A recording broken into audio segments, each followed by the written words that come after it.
Montana Territory, April of 1885, and the thaw had come to the Musselshell country the way it always came, all at once and without apology. The road into Coldwater Bend had turned to brown soup that pulled at a horse's fetlocks, and the whole valley smelled of wet sage and old snow going to water. Meadowlarks had come back to the fence wire.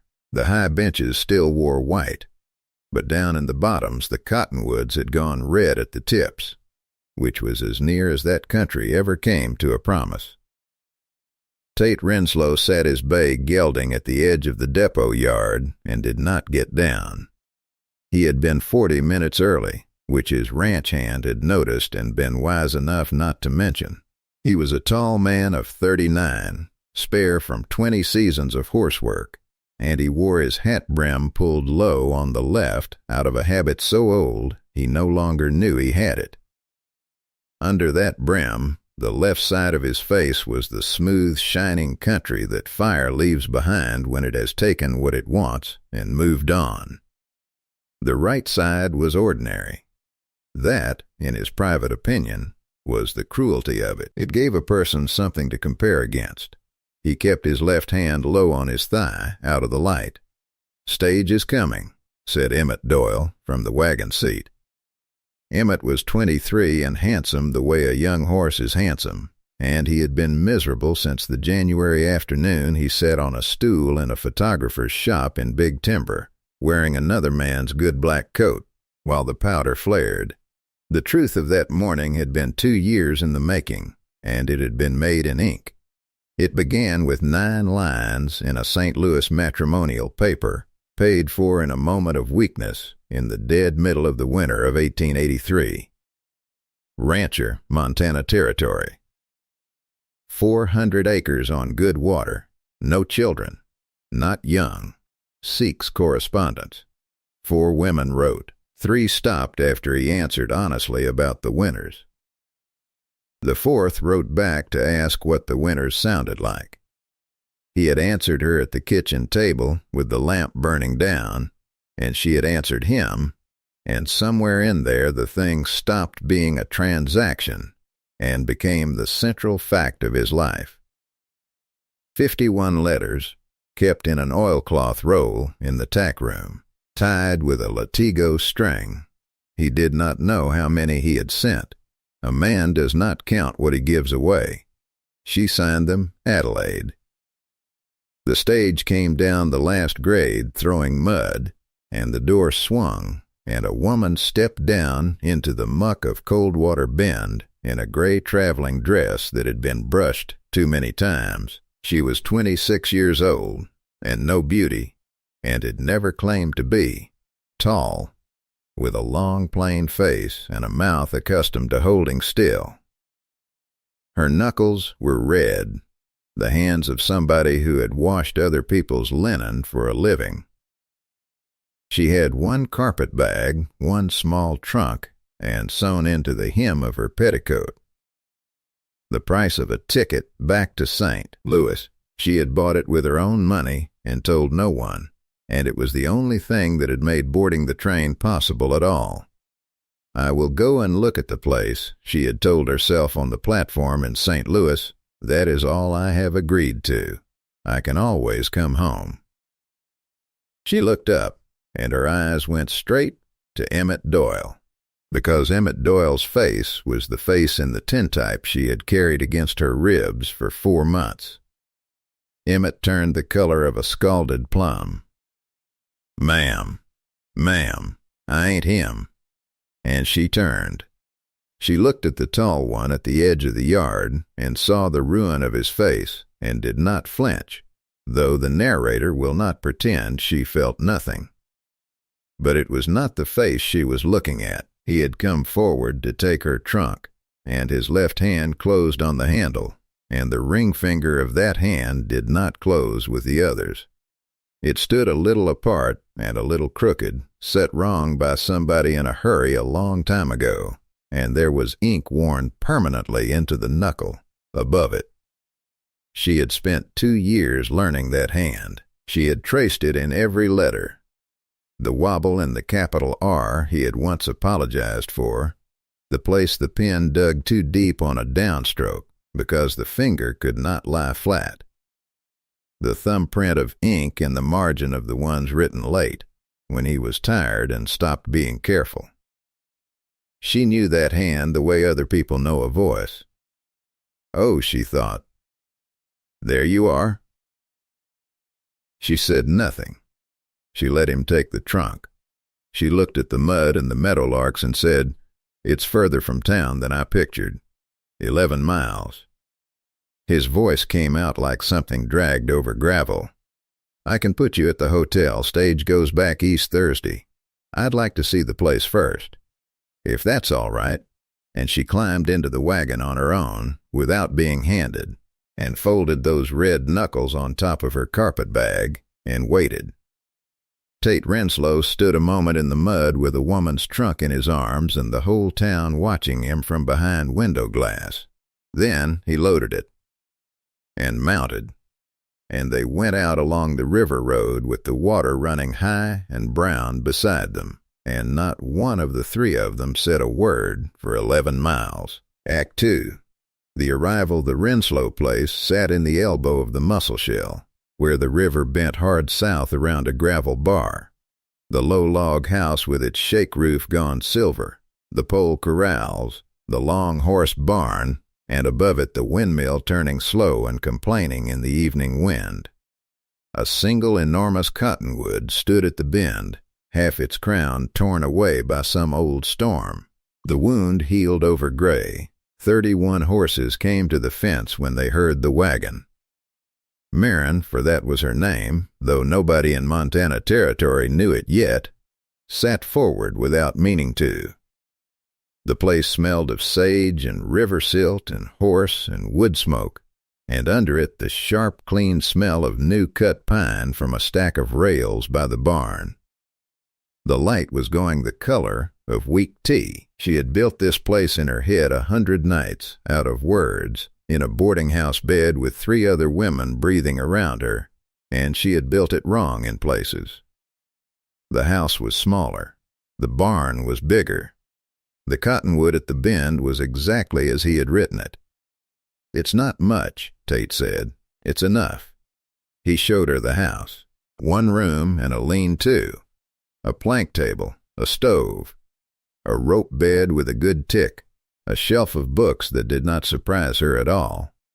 There were curtains at the one window, hemmed unevenly. She looked at them a moment too long, and he saw her looking. My mother's, he said. 19 years since she passed. I never took them down. He set her trunk against the wall and did not look at her for the next part. House is yours as long as you want it. I sleep in the tack room. There's a bar on that door, and I'd take it kindly if you used it, not because you need it, but because you'll sleep better knowing it's there. He set his hat on his knee. You're not obliged to me for anything. Not the ticket, not the supper, not a minute of your time. Thursday there's a stage. If you want it, I'll drive you in myself, and I won't ask you a question the whole 11 miles. You're plain spoken. I'm out of practice at being anything else. He made her supper, and they ate with the lamp between them. He called her Adelaide 4 times. Each time it went through her like a splinter, working deeper. She did not correct him. Afterward, while he saw to the horses, she stood in the doorway with her arms crossed against the cold, coming off the river, listening to the windmill creak, thinking about the shape of the word liar and how well it fit her. Then she went to the barn. She had not meant to. Her feet took her. The lantern threw a warm circle down the alleyway, and the horses put their heads over the stall doors as she came, and she stopped at the first one, a rangy blue roan with a white ring around one eye. Hello, Sergeant. The roan blew at her. She went down the line. Josephine, little bit. Cracker, her voice was quiet and steady. You're Pilgrim. He said you were the ugliest horse in Montana and the best one, and not to tell the others. At the end of the alleyway, in the dark, Tate Renslow stood holding a hay fork he had forgotten he was holding. He had written those names, 2 winters of them, 100 small particulars that could not possibly matter to a woman in a St. Louis boarding house. Which mare bit, which gelding feared the wheelbarrow, which colt was born in a blizzard and lived. He had written them because it was the only time in his life anything he said had seemed worth the paper. She had kept every one. She reached the last stall, where a black 4-year-old stood back against the wall with his ears flat and the whites of his eyes showing. And you are the one nobody can get a hand on. "That's Cinder," Tate said from the dark. "I'd not go in there. I don't intend to." She did not turn around. "You wrote that you'd be a month gentling him. That was last October. A horse shifted. The windmill turned. It's been longer than a month," Tate said. "I know," said Marin. "I read every word. Act 3. The quiet bond April went out wet, and May came in green, and a rhythm settled over the place the way silt settles in slow water. She did not take the Thursday stage. She did not take the one after it. Neither of them spoke of it. The stage came and went 11 miles off, and out at the bend the days simply continued, and each Thursday laid another stone in something neither was willing to name. She worked. She scrubbed 19 years of grease off the stove, beat the tick, put up a line, and washed everything the house owned, with the terrible efficiency of a woman who had done 10 times that much daily for wages. She found the kitchen garden gone to quackgrass and reclaimed 9 rows of it. He tried to thank her once. She looked at him as though he had spoken Greek. "I'm not a guest," she said. "Guests are a burden. I'd rather be almost anything than a burden." He learned next that she could figure. He came in one evening to find the account book open on the table, every column of the last 11 months recopied in a small, clean hand, and the errors, 4 of them, all his, marked in the margin in pencil. "You're carrying a note. To the postmaster. Orville Pike lends money out of the back of the post office. He's the only man in the county who will. $400 3 years back for the well and the barn roof. I've paid down half. He charges you 2 per centum a month. He charges everybody that. No, he does not. I have seen the Hartley's book. He charges them 1. She closed the ledger and set the pencil square beside it, and said nothing more that night. Tate lay awake in the tack room with the smell of leather and neatsfoot oil around him, thinking about a woman 5 weeks in the county who already knew what the neighbors paid. The third thing came out of the Black Horse. She never went into Cinder's corral. She sat on the top rail of it, an hour in the morning and an hour before supper, 11 days running, with her mending in her lap and her back half turned, doing nothing whatsoever, until the day the 4-year-old walked up behind her out of pure aggrieved curiosity and put his nose against her shoulder. She did not turn around. She kept sewing. "That's your own method," Tate said that evening. "It's yours. You wrote it to me in the winter of '84. You said the only thing that ever worked was to be dull enough long enough that they got curious, and that most men can't bear to be dull." She bit off her thread. "I have a great deal of practice at being dull." He had no answer to that at all. There were other things. The evening she handed him his coffee, and their fingers did not touch, though both knew within a 1/4 inch where the others were. The morning she came out to a west sky the color of a bruise and said, "Without being asked, you'll want the horses in." And he moved 31 head off the bottom an hour before Hale laid the pasture flat. And every day without ever once being obvious about it, she watched his hands, the left one, the crooked one, doing everything a fraction slower and more deliberate than the right.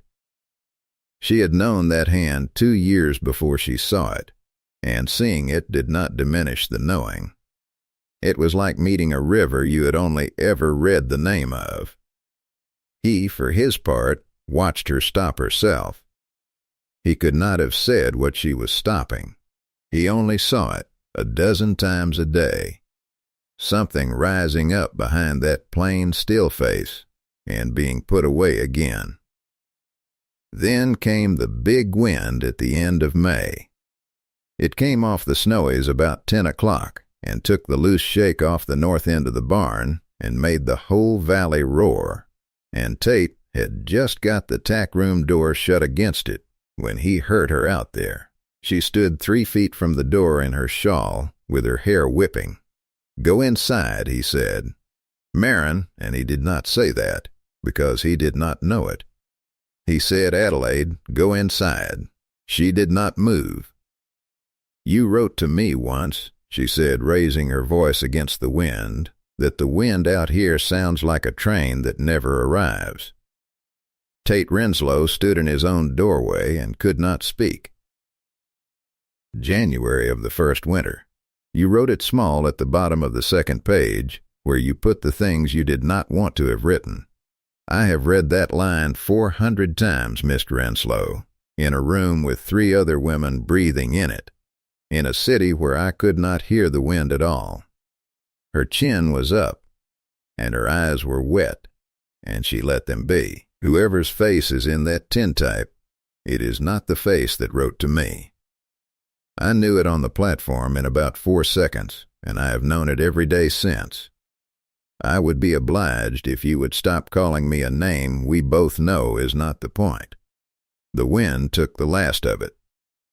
Tate stood there while the train that never arrives went on and on through the cottonwoods, and understood, with the spreading cold of a man who has misjudged something enormous, that this woman had not been rescued from anything.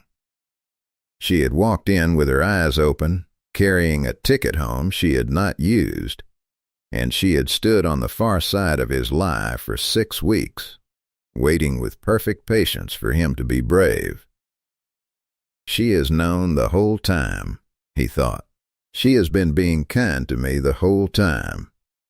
Before the world came up that river road, and it was coming, it had already saddled and started, there were a few more good weeks at the Bend. If you have stayed with these 2 this far, stay a while longer. What comes next is the part that changes everything, and if you find yourself moved by tales of love that survived the worst the West could throw at it, the bell beneath this story is how we go on meeting like this. Act 4.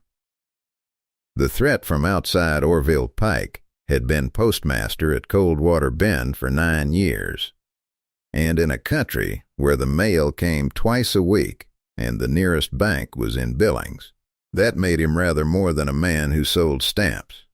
He was small and pink and clean-shaven, and he kept a kettle on the stove in the back room where he sorted, and he had read every letter that passed through his hands worth the reading. Steam did most of it. A little care with the wafer did the rest. He had read 51 letters out of St. Louis and every one Tate Renslow sent back, and he had learned 2 things. First, that a burned man on 400 acres of the best water in the valley was lonely enough to be led. Second, and worth a great deal more, he had written to a cousin in Cairo, Illinois, and learned that Miss Adelaide Rusk had married a traveling man in the autumn of 1884 and gone with him to Kansas City, which meant that whoever stepped off that stage in April, she was not Adelaide Rusk. He waited until the first Saturday in June, when the mercantile was full. Tate had come in for nails and coal oil. Marin stood at the dry goods counter, and the Hartley women had said good morning to her, and old Reverend Feely had touched his hat. and for one moment that Saturday it looked as though the county might simply decide to let two people alone. "Miss Rusk," said Orville Pike from the post office doorway, a letter in his hand, his voice pitched to the back wall. "Or should I say, well, that is the difficulty, isn't it?" The store went quiet the way a pasture goes quiet before weather. He read the letter out. He read it beautifully, in the voice of a man performing a public service at some cost to himself. Adelaide Rusk, married in Cairo, October the 9th, 1884. Living, so far as the cousin knew, in Kansas City, certainly not in Montana Territory.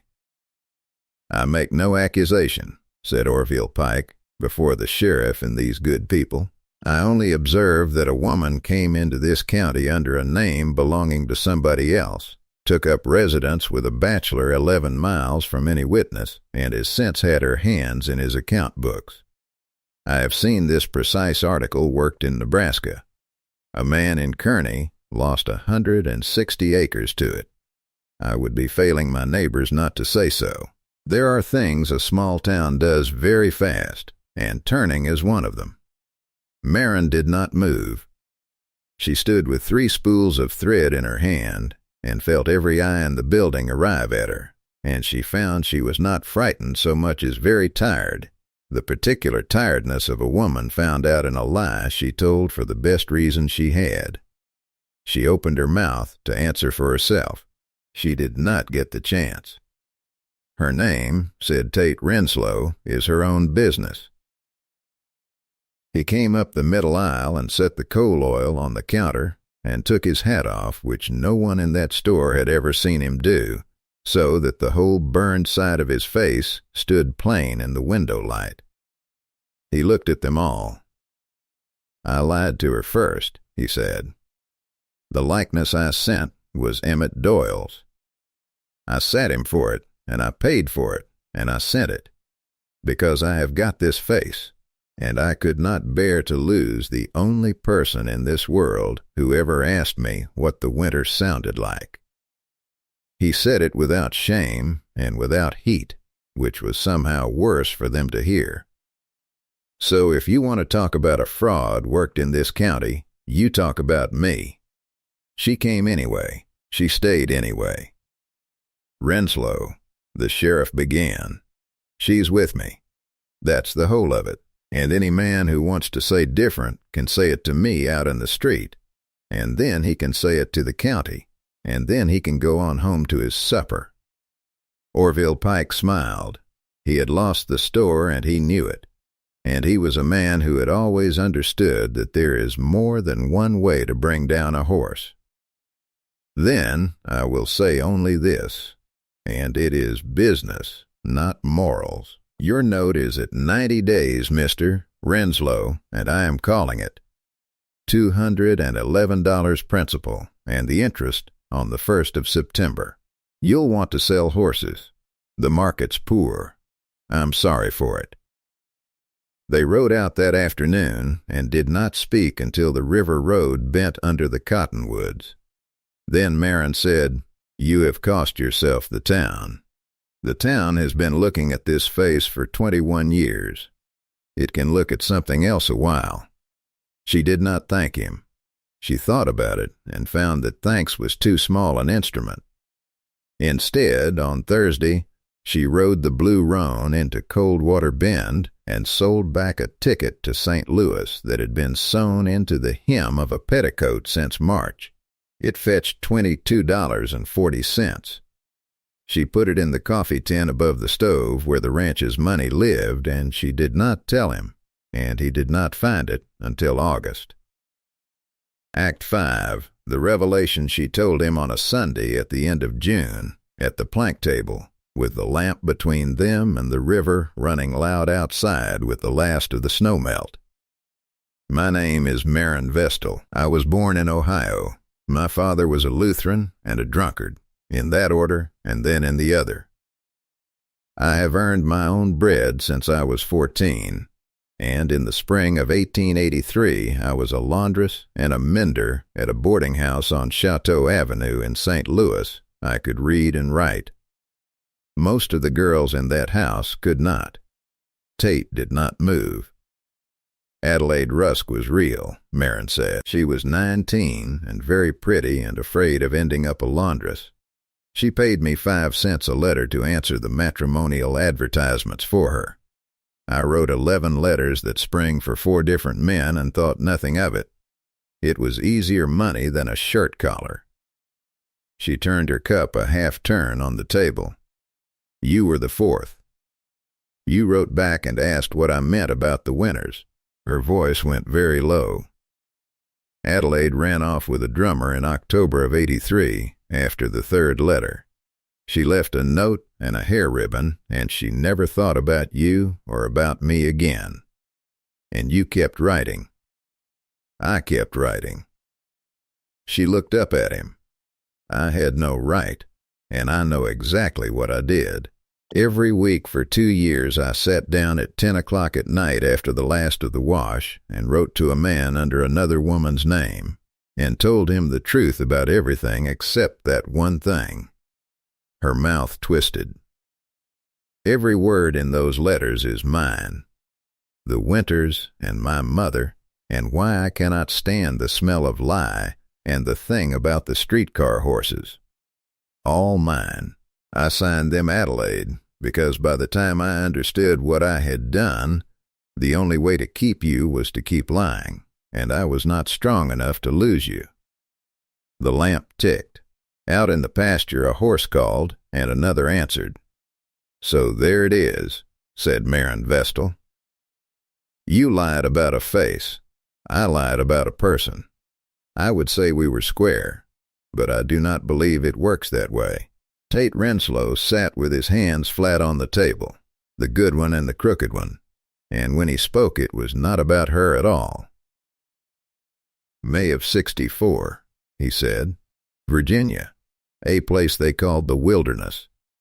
I was 18 years old and did not know one thing about anything. The brush caught fire between the lines the second day, and there were men in it that could not walk. She went very still. I went in and got one out. A boy from Ashtabula named Pruitt, with his leg broke. Then I went back in for the next one, and the fire came around behind us, and that is where I got this. He turned the left hand over, once, so the crooked finger showed. A limb of it caught my hand against a burning oak, and I could not get free for a while. A surgeon set the finger in a wagon 3 days after, in the dark, and set it wrong. And the second man died anyway. He died on the ground about 40 feet from where I fell. He stopped. I have never told that to a living soul. I wrote it to you in the second winter, and I burned the page. I burned it because I could not stand for her to see me, he thought, and I have been standing in front of her all summer. I know you did, Marin said. You wrote the next letter 3 weeks late and apologized for nothing, and I have wondered ever since what was in the one you did not send. Tate looked at the woman across his table, the plain, long face, the red knuckles, the perfectly steady gray eyes, and said the truest thing that was in him. I have got no use for a face, mine or anybody's. I fell in love with a hand. And Marin Vestal reached across the plank table and took his left hand in both of hers, the crooked finger and the ink worn into the knuckle and all, and held it the way a person holds something they have owned a long while and have only now been given. So did I, she said. What happened at the end of that evening took very little time and altered the whole rest of both their lives. He came around the table, and she stood up to meet him, and when he kissed her, something in her that had been braced for 26 years quietly let go, and something in him that had stood guard since Virginia sat down at last and put its head in its hands. Marin, he said, when he could. He said it like a man tasting fresh water. Say it again, she said. Act 6, the climactic threat the barn burned on the 11th of August, at about 2 in the morning, and it burned from the northeast corner where the loose hay was, which is not where a barn catches by accident. Maren came awake to the horses screaming. She was out the door in her nightdress and her boots with no thought in her head at all. The whole north end was going, flame running up the inside of the wall and out under the eave, smoke rolling flat and orange along the ground in the river wind. Tate was already at the doors. 22 head were in that barn. He got the alleyway open, and the front 11 came out in a wave that would have killed her had she not gone up the corral rails. She swung the gate wide and stood on the bottom rail waving her shawl and shrieking at them in a voice she did not recognize, and turned the whole terrified mass of them out into the night pasture instead of back into the fire. Then she went for the ones that would not come. They worked the back stalls together with wet sacking over the horses' eyes and got 7 more. The 9th was the black 4-year-old, who had gone to the back of his stall and set himself there to die, the way panicked horses will. Maren went in and got him. She walked through the smoke and laid her hand flat on his neck and said, "It's only me. It's only dull old me," and he came out behind her at a walk, like a lamb. Tate went back a last time for the 2 colts in the far pen, and that is when the loft came down. It caught him across the left shoulder and drove him to the boards, and he came out of that barn on his hands and knees, dragging a colt by the halter with his shirt burning down the back. Maren put him out with a horse blanket and the water in the trough, and got him 20 feet clear before the roof went in a column of sparks that they saw, later, from 4 ranches away. He had a broken collarbone, a burn across the shoulder blade the size of a supper plate, and enough smoke in him to keep him fevered for 3 days. She did not sleep for 2 of them. She cleaned the burn with clean water and lard and cloth she boiled herself, and turned him, and got broth into him, and sat by the rope bed through the 2nd night with her hand on his good wrist, listening to him talk to men who had been dead 21 years. Toward morning the fever broke, and he opened his eyes and said, "Maren, first thing," and she put her face down on the blanket and cried for about 90 seconds, and then got up and made coffee. The neighbors came. That is one true thing about that country. Whatever a town thinks of you, it comes to a fire. 11 men she had never met stood in the black wet ruin at daylight and looked at the northeast corner, where the ground was soaked with something that was not water and had not burned right. Coal oil. The sheriff found the empty can in the willows that same morning and found Deke Rawls sleeping off whiskey in a line shack 6 miles down the river with his boots ruined and his eyebrows gone. Deke Rawls was not a brave man. He gave up who had paid him before dinner. But it was Maren who finished it. On the 1st of September, Orville Pike came out from town in a buggy with the sheriff and a paper, because a fire does not stop a note. He stood in the yard in front of the Black Timbers and read out that Tate Renslow owed him $511 and held up the note of hand with Tate's signature at the bottom, and offered, sorrowfully, to take the deed instead. Maren came down off the porch with the oilcloth roll under her arm. "Sheriff, I want you to look at the figure, and then I want you to look at these." She laid it out on the tailgate of the wagon in front of 11 witnesses. The 3-year-old note, where a 5 had been worked over a 2 in ink of a different age, so plain in daylight that a child could see the ghost of it. The account book in her small, clean hand, 400 borrowed, 189 paid down. And the letters, 51 of them, soft as cloth at the folds, and in the 9th one, in Tate Renslow's own crooked hand, written to a woman in St. Louis in the winter of 1883 because he told her everything. "I have borrowed $400 off the postmaster at 2 per centum, and I am not proud of it." "And this," said Maren, and set down one more sheet, a letter she had received in July, unsigned, offering her $75 to leave the county quietly, written in a hand that leaned the wrong way on purpose. A man can disguise his letters, she said. He cannot disguise how he crosses a T twice running, or where he lifts his pen in the word county. I have spent 2 years of my life learning to know one man by his hand. She looked at Orville Pike, and her voice never rose an inch. It happens that I know yours. You have been writing my address on the front of my mail for 2 years. The sheriff studied the sheets a long time. Then he looked at Orville Pike, who had gone the color of tallow. Then he took him by the arm. Act 7. Resolution and epilogue. They raised the new barn in the second week of October, and the county came, 19 men and their families out the river road with wagons and dinner. The frame was up by noon and the rafters on by 4, and Emmett Doyle fell off the plate into a haystack and had to be laughed at for an hour. Reverend Feely, who had not spoken one word in Tate Renslow's defense in the Mercantile in June, carried boards all day and never mentioned it, and Tate let him, which the narrator has always thought was the more generous of the two positions. It was not an apology, exactly, out there. That was how apology was done. Orville Pike went to Deer Lodge for 4 years for arson and forgery. The note went into the county court and came out at $400 less what had been paid, and the horses covered it, and there was something left over. They were married at the river bend under the broken cottonwood on a bright cold morning in November, with the mussel shell running low and clear and the benches white above them. She wore gray.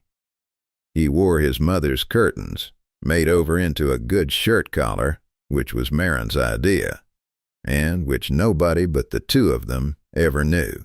Reverend Feely asked for the bride's name, and Tate Renslow said, Marin Vestal, in a voice that carried across the water, and every soul at that river learned it in the same moment. A year later, the black horse was the best-mannered animal in 3 counties and had thrown 2 foals. There was a second small bed built into the lean-to, and curtains at that window, too. The letters lived in the oilcloth roll on the shelf above the stove, beside the coffee tin, where anybody could reach them, Marin's doing. She had no patience for keeping the truth out in a barn, and on a morning in the spring of 1887, Marin Renslow came out of the lean-to before daylight and found the lamp lit, the stove going, and a sheet of paper set square in the middle of the plank table under a coffee cup, though her husband was not 40 feet away in the corral with a colt.